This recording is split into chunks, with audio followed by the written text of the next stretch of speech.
Een soort boeren staan er financieel net best voor. De melkprijzen zijn al jaren historisch leeg en de vooruitzichten strieën min.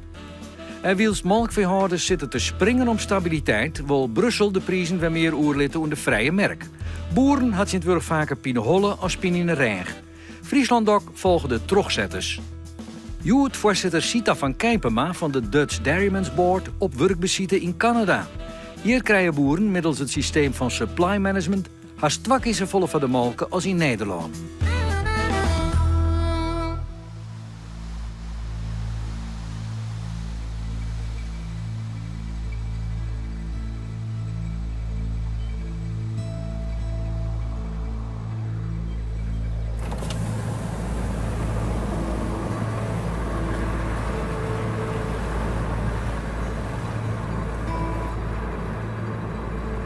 Ik ga naar Milford, naar 2 maten die er in hier 50 al kwamen binnen. Die hebben dus de hele tijd meemaken van het oorgaan van een vrije marktsysteem naar dat supply management. Dus die kan van beiden ik vertellen hoe het uitgepakt is. En ik ga nog de komende dagen naar boeren uit die dus alleen nog maar met supply management werken. Hè. Ik die er bijvoorbeeld in de 80 jaren kwam binnen, maar ik jonge boeren, hoe het voor hen uitpakt. Ik wil heel graag van de boeren zelf jaren. Want in de boord natuurlijk staan ze al 100% achter hun systeem. Maar ik wil graag gewoon van boeren zelf jaren van hoe valt je nou uit te werken? Ken je wat vooruit? En gewoon, ja, echt even gewoon van de boeren jaren van hoe het in de praktijk nou werkelijk uitwerkt. En ik wat voor- en nadelen ben. Want je moet je realiseren, elk systeem heeft ik nadelen.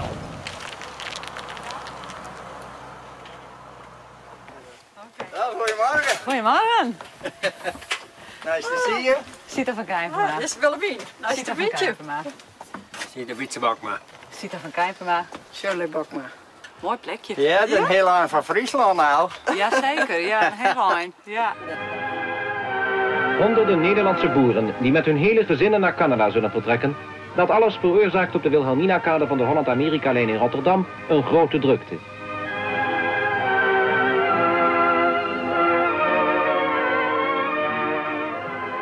We werken al 12 beleenbedrijven, de Studerbaan. Ja. En in je wintertijd weer de niks baan, hoor. Toen konden we in werk. Wat neemt dat? Ja, in de steun zijn ze. Ja, zoiets. Maar ja, we hebben de hele zomer hard werk, nou, en we zijn gewoon net met schepkracht op fiets voort. Dat liep dus niks aan. Zo toen ben ik we Canada beginnen praten. En dat besluit we om het hier te proberen. En dat dus stal lieken, wel, naar verder te gaan. Maar ons idee was om zelf te farmen, maar wel, geld hebben we niet, want je $2 maandje en je keep je een oude kar. Ja. Dan een beetje benzine en we roken beide, dan bloedt er net vol hoor. Nee. Maar toen zei die mensen waar wij de kamer heen, die zei hier een oud hinnenhok. Hij zei wat, hij moest er ook wat bij werken en Ja. hij wat kei.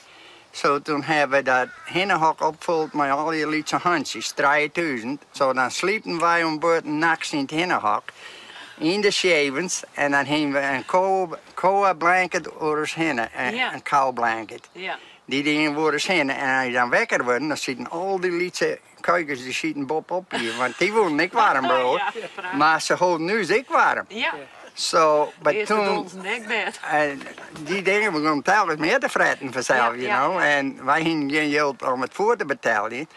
So, wij moesten als ze klaar waren, dan moesten we die verkopen en dan moest de voorbeeld eerst betalen worden. Ja. En dat waardoor we dat weer voor ons. Ja.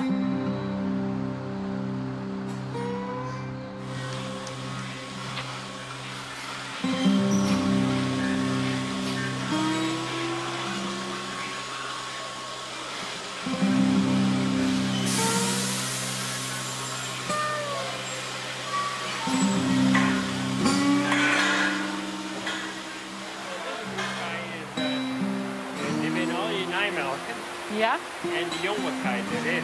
Oh, zo, ja. Wij hadden geweldige burger en het codesysteem is er ook part van geweest. Ja, dat we iets om op te bouwen. Dat zeggen dat hebben we nou en dan kan je maar naar de bank te gaan en je kan een plan maken en zeggen, dit zal ik het. En je wordt daar met de next generatie, waar heb ik een kans om achteruit te gaan, zou ik zeggen, om het te verkepen, om het volgende geslacht. En daar profijt niet van te hebben. We milk 312 cows right now. So in total we have about probably 550 young stock and everything. So. In Canada you have a supply management system. That's correct, yeah. Is that important for you? Well, it's very important for us because it stabilizes our income, makes sure that we have always the same amount of money coming in. Very little fluctuations. It stays relatively the same. We can always say, next year we know we're going to have this much money to pay for our loans and for our wages and our other benefits. So.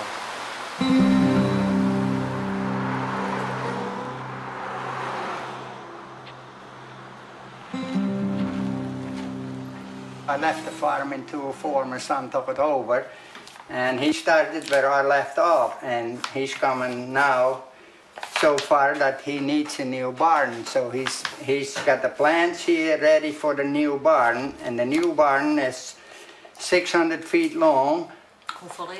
And that is close to 10% off about 180 meters. 180 meters long. 180 meter lang. Yeah. En van hoeveel kei is het? Well, 500 would say, wouldn't it? Yeah. This site is set up for 3 of those barns. Eventually. So that'd be a lot of cows. Yeah. I'd probably look from the bow down. Well, we're going to get the first one done first. Yeah. And then see what happens. Yeah. But I do have room to expand. Op that line, there's the milking pond, and we have one of those crowd gates in. Yeah. They're putting the last cows in for in there now.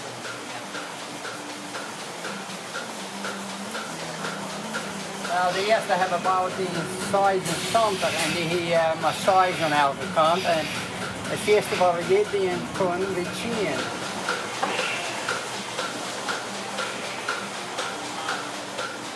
Het eerste jaar toen we kon wennen, ik zal wel eerlijk zijn, ik kwam elke dag naar de brievenbus en er een briefje en het durfde wat 3 weken voor de eerste brief kwam. Maar na het eerste jaar dan begon het takes ongeveer een jaar. En vooral van wij kwamen nou, wij kwamen met de boot toch 8 dagen voor weer wien en dan als je omhoog kwam dan schrik ben je nog op het water, je varen nog. En dan denk je dan heel lang van huizen ben, especially, ik ben maar 18 jaar ik.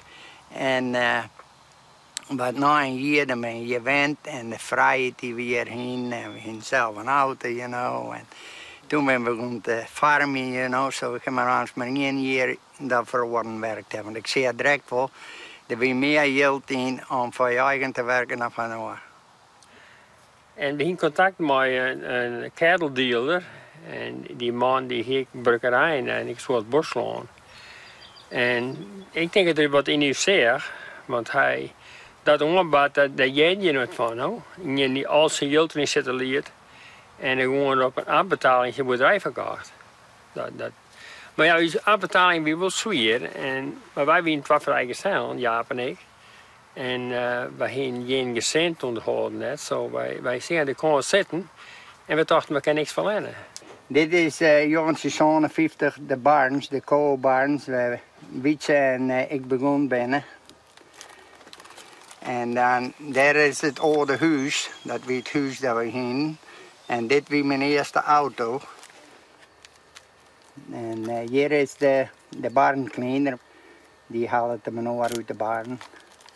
En toen we er kwamen, we hadden elk een paar $100. En de eerste geld dat we spendeerd hebben, we hebben een grote bol gekocht. Oh ja. En de tweede dag, toen we op de farm waren, hebben we 8 kei onder de bollen zetten.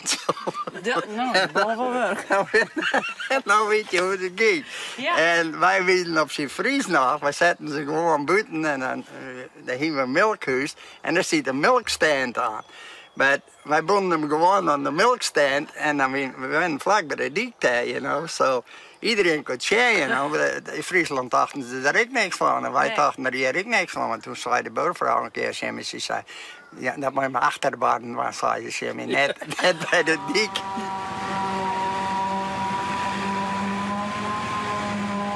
De boeren in Canada hebben het systeem in de hand, bepalen hoeveel melken er geproduceerd wordt. De overheid is een soort van regulerende factor. Die liet berekenen hoe het zit met de kostprijs. En die zorgen er dus voor dat beide partijen je misbruik maken van hun machtspositie. Dus de zuivelindustrie en de supermarkten, die kunnen er net voor zorgen dat de prijs te vol niet onderdrukt wordt. De boeren kunnen er net voor zorgen dat ze te volle voor de melk vrij. Without supply and demand, dan winnen de meeste farmers je failliet in no time. Supply and demand is the answer for every country, but when you go in it, there is a sacrifice to make because a lot of people have to cut down first before or buy others out before you can have it. You cannot have both. You can't have your eat and cake it. You can't have your cake and eat it too, they say.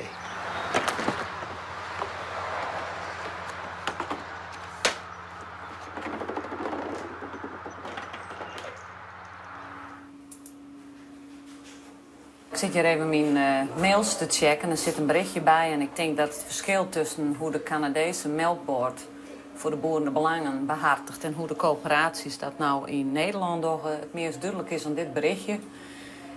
De topman van Friesland Campina, Kees het Hart, die kreeg terwijl de melkprijs met 24% daalde en de boeren gewoon het minste inkomen hebben wat ze ooit hadden, kreeg die 24% meer, 1,1 miljoen euro. Dus dan kiest je hoe de belangen behartigen worden. En dat is natuurlijk een fout van het bestuur van een coöperatie. De man zelf kent daar verder niet aan. Die doet zijn werk blijkbaar, zodat hij dat op papier heeft. Maar dus bestuurders hebben verzorgen dat het systeem bij u zo is. Dat hoe lager de melkprijs, hoe hoger de winst van de fabriek, hoe hoger het inkomen van de topmeisken. Nou, en de Canadese melkboard die zorgt ervoor dat de melkprijs goed is voor de boeren. Dan worden hun meisken ook goed beloond. En dat is een heel groot verschil, maar hoe het bij ons gaat.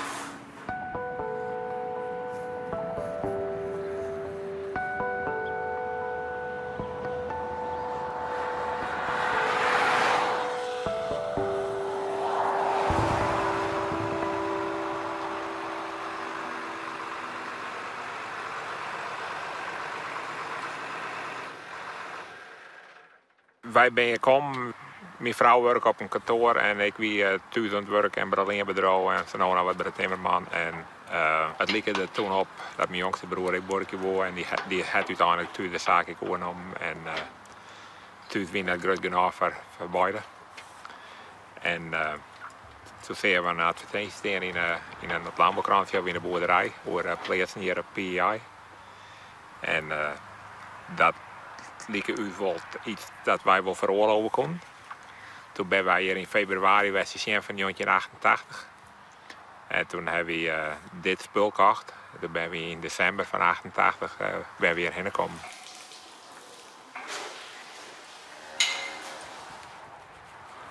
Hoi.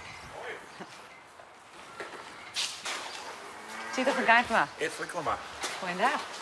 Nou, mooi van me gooien, mooi stal. Ja, we hebben hier wel een mooi plakje hier. Ja. Hoeveel kei heeft hier? We melken 100 kei. Ja. Dat, je ben hier destijds heengegaan en net bijvoorbeeld naar Amerika. Wie dat omdat supply management of wie dat om andere redenen? Het wie om supply management en ik, de meeste meer aardiger vallen maar in Amerika. Ja. En de supply management met de cost of production formule, dat het mij altijd ongelukkig. De melkprijs wordt je vastgesteld op dat 50% van de boeren de kost van productie we hebben verschillende maatregelen. Ja.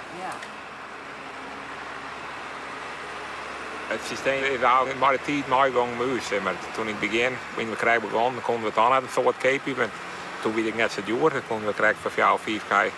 Maar toen in de bank ging net zo happig om erop te lenen. En toen later waren het quotum duurder. En wij zolang wij hier zitten, hebben we altijd een volle keepje kennen. Als we willen, we hier wel volle meer keepje kennen. Het houdt niet genoeg werd. En zonder het systeem je het net kent? Dan is hetzelfde. Daar hingen wij dezelfde melkprijs in Amerika. Maar daar heeft ook altijd in die periode van Het gaat voor best, dat is 3 min. En als je niet 3 min in een periode overleven, dan heeft je gewoon het geloof dat het goed gaat.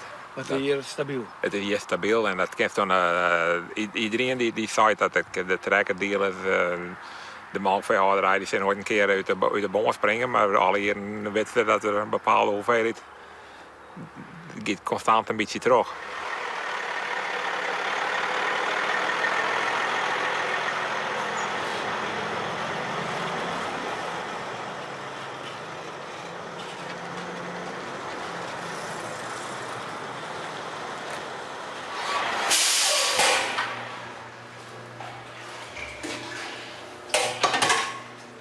De malkerij, de sprouwen, de malk hier. Dat doen we in Friesland net met de sprouwen hier altijd nemen. Als het smaak goed is. En dan voordat ze dan op het truc doen. De sprouwen zelf was ze twijfelen, dan stuwen ze in van de fabriek hoor.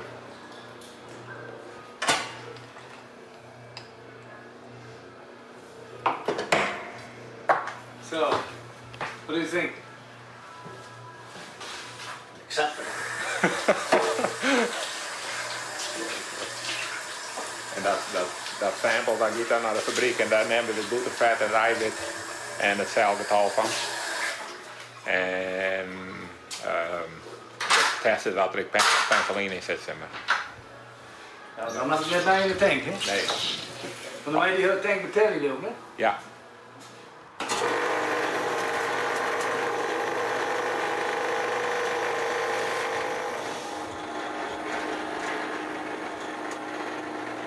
Canada had mij altijd wel onlusten.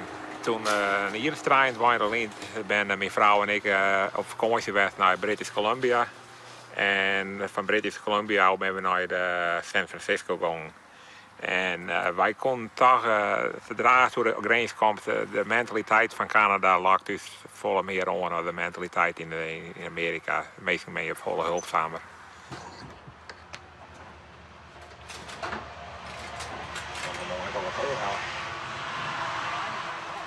Het is een ideaal plek om mijn benen op te brengen. En de squallen ben goed. En qua sociaal leven, ja, dat is alles weet je wel. Ik heb er overal heen. En op zich, dat betreft zitten we hier wel mooi op PI, dat het wel een toeristeneiland is. Kom je nog in Friesland? Ja, we zijn 2 alleen, maar de hele familie West. En ik mag graag weer waarom, ja, maar dan vind ik het wel mooi meer heen en beginnen. Dan mist het net. Nee. Ja, dat was maar de familie, dat is het meeste. Het loon op zich mis ik net. Ik heb dat boek dan willen lezen van Hilke Speerster. Meestal dat op knibbels op de grond vallen als we waarom in Friesland komen. Dat zit met mij net beleven. Ik ben blij dat ik geboren ben, dat ik erop gegroeid ben. Maar, en ik mag er graag heen, maar net, ik ben net onwennig.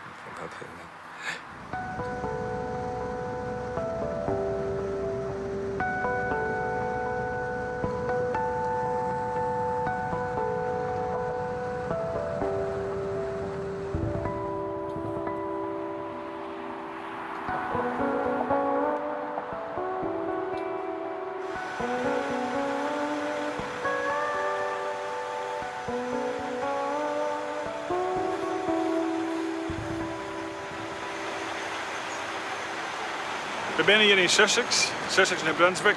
En we zijn hier bij Dairytown.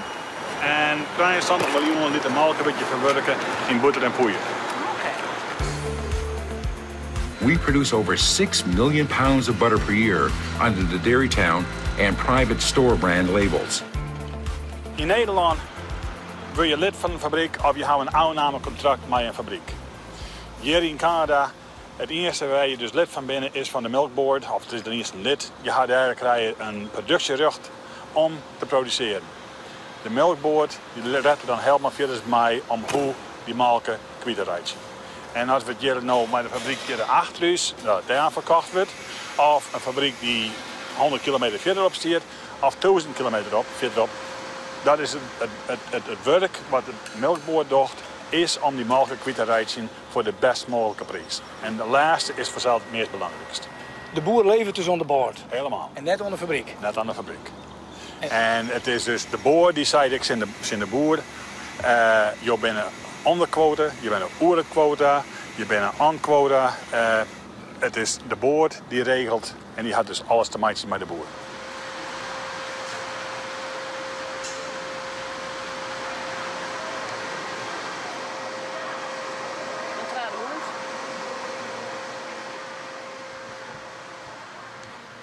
We just took a sample from the trailer, front and back compartment.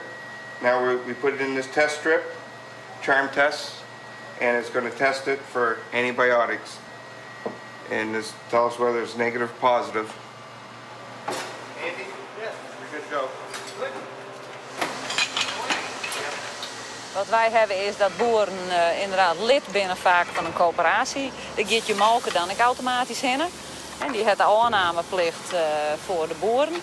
Dus dat is een heel hoog systeem. Wij missen dat hele stukje die overheid die je de rug niet houdt om te onderhandelen en die je eigenlijk volle meer positie houdt in een merk. Dat missen wij.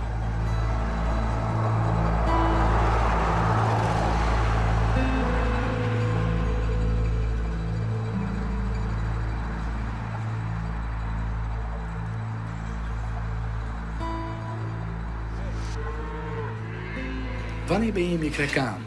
1983. En wat was de reden om hierheen te gaan? Er waren meer jongens te praten over Borken. En we zeiden, als ze al hier het Borken willen, dat krijgen we nooit klaar in Friesland. Hoeveel jongens in jullie Borken wonen? Nou, 5. Maar toen wist men al van 3 of 4. De tweede die zei, Jannes, die zei... hij zei, ik ga ook net te leren. Want hij zei, er is toch geen werk voor mij. Ja, maar ik zei, zak hem net. En de oudste die ging toen correct naar de middelbare landbouwschool. Ja. En dat reed op een leger. Dus we winnen nog een heel ploegje die van boer worden. En dat was de mijn reden, want we gingen terug goed. Goeiedag. Goeiedag. Ja. Sjoerd Veselius. Zit even kijken maar. Jannes Veselius. Ja, Veselius. Goeiedag. Goeiedag. Nou, hartstikke mooi. Ja. Je hebt een knappe stal staan. Hoeveel kan je...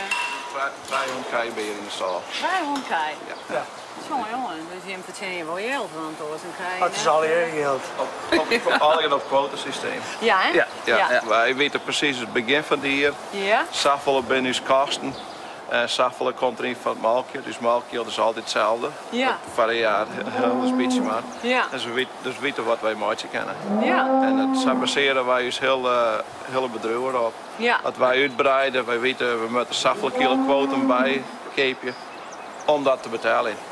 Wij zijn al gauw begonnen met plaatsen te kepen, lege plaatsen. En dan kochten wij van de boeren die ik ophoorde de kei en quota. En dat plakten we erop.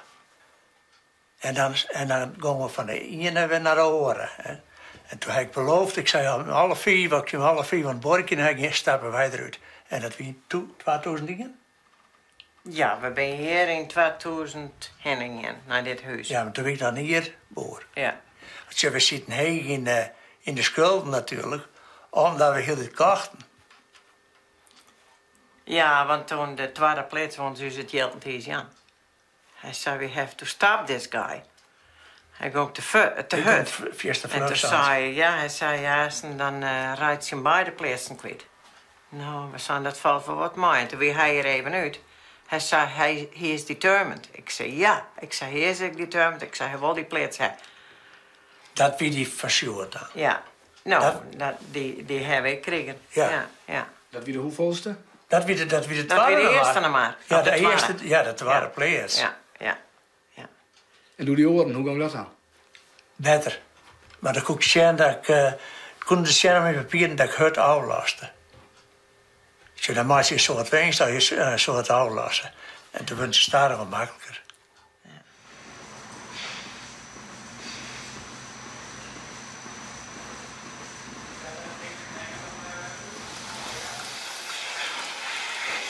We hadden wel hard verwerken met een soort nachtcontrolewerk.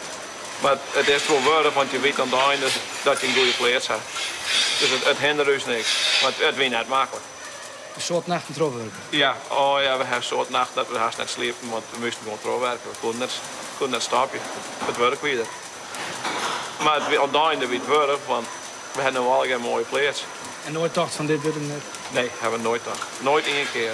Hij de mem ik net en wij zelf ik nooit.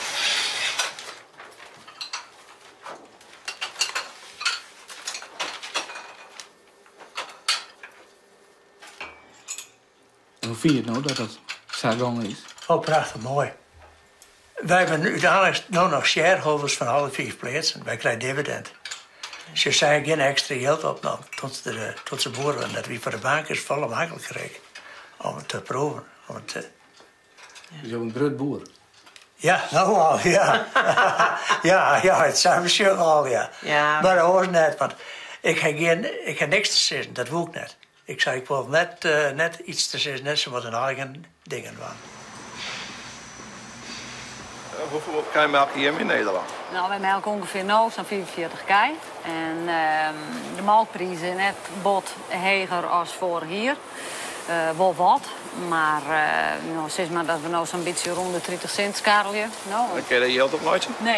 Nee, daar bloot je geld op zetten. Daar bloot alle keer niet op dan zetten. Dan is het vol. Nee, want elke keer als je daar in melkbus steen verdienen geld, maar je verliezen geld. En daar net vol. Dus je moet dan een baan bij hebben, buiten. Ja, de meeste boeren zijn gewoon afhankelijk van het inkomen van de vrouw, van de partner. Heel veel boeren doen er dingen bij, leenbedrijf enzovoort. Maar ja, dat is ook een hoop extra werk. Ik meende dat de overheid het nou uitrekenen. Wij hebben vorig jaar €5.000 verdienen aan het melken. En de rest van het inkomen dat kwam dus van de partner en van de subsidies. En ik vind het zonde, want we hebben een prachtige sector en het is hartstikke voor elkaar. Het is veilig eten, het is gecontroleerd. En dat men elkaar maar wijs maakt dat het in een liberaliseerde positie beter is. Dan denk ik, je weet net waar je hem toe hebt en je weet net waar je hem kapot maakt. Want het hele platteland in Nederland en in Europa zullen eronder lijden. En dan verpaupert de hele boel en dan zei het eigenlijk van, goh, nou, hier misschien net zo maten. Nee, maar ben je wel te laat, want een boer die vet is, komt net weg. En hoe lang kan het boer nog terug in? Zeg nou dat wij zo'n prijsje in. Ja. Nou, ik wie snel klaar was. Per maanden dan liep van de play het zo wist wel. Vorig jaar na 3 maanden met een melkprijs hier 24% de aflossing op stil zetten. Heel veel leningen die momenteel jong worden, voor nieuwe stalmessen die opgebouwd worden, is aflossingsvrij. Heel veel boeren die hebben zelf op agrarische waarde, dus voor de helft van de economische waarde, het land destijds van heid en mem oornam. Nou, de bank wil wel lenen tot die economische waarde. Dus als je land in eigendom hebt, dan kan je op zich nog wel een tijdje vooruit. Alleen nog aan het eind van het verhaal heb je niks meer. Je hebt je land niet meer. Ja, lening het uitbetalen en dan wat jouwt het dan? Nee, dat jouwt ook niks. Het ligt voor de buitenkant nog wat. Ja, maar, zoals jaren, wij kunnen dus leningen uitbetalen. Ja. Dus over 10 of 15 jaar, dan ben ik een heel lang weer vooruit. En ik heb 2 jongens en die wil bij de boer worden. Eén die gaat naar Lammerskala en die gaat Europeer hier heen. Ja. En er is een goede toekomst voor als het quotasysteem maar bloed.